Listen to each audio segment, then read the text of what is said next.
Morphies Law is a weird game. Yeah, it's weird. In a good way. I'm saying this as a guy who's a total fan of Splatoon's colorful brand of post-apocalyptic horror. Morphies Law is every bit as colorful and as fun as Nintendo's Squid Shooter, but instead of ink, you shoot actual bullets. And instead of splatting your opponents, you make your opponents' various limbs shrink. Every time you score a hit, the corresponding limb on your character grows and shrinks. In some game modes, getting the most amount of mass lets you win the game. And this isn't something you see in a lot of video games. Morphies Law is just brimming with charm with its Mexican, Day of the Dead imagery.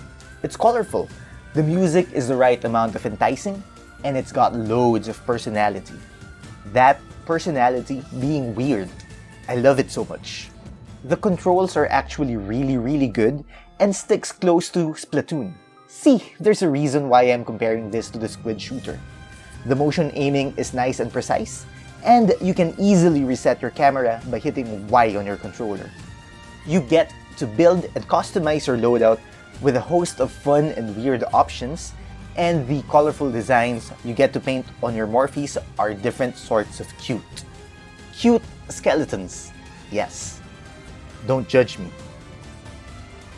If you've been following Nintendo Switch news for a bit, you'd know that Morphies Law isn't a new game.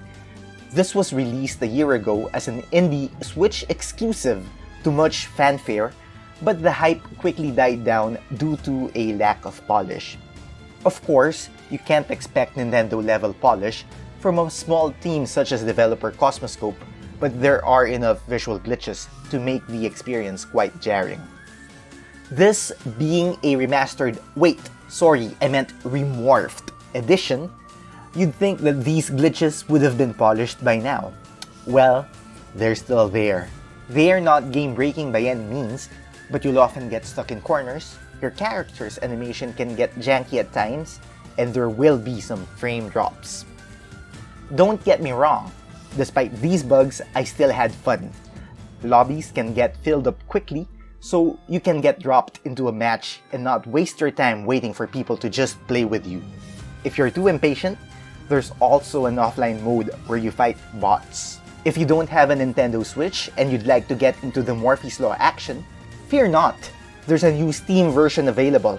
There's even crossplay between Switch and PC, ensuring you get a steady stream of players to fight. Morphies Law is a fun game that can get buggy at times, but it makes up for its lack of polish by sheer force of charm. It's totally worth the $20 you'll shell out for a good time. What do you think of Morphies Law? Are you going to play it on Switch or PC? You know what? Here's an idea. Share this video with a friend who's into weird and colorful shooters. For more gaming news and other geeky stuff, hit like, subscribe, and check out our site at whatsageek.com. This is Aid of What's a Geek, signing off.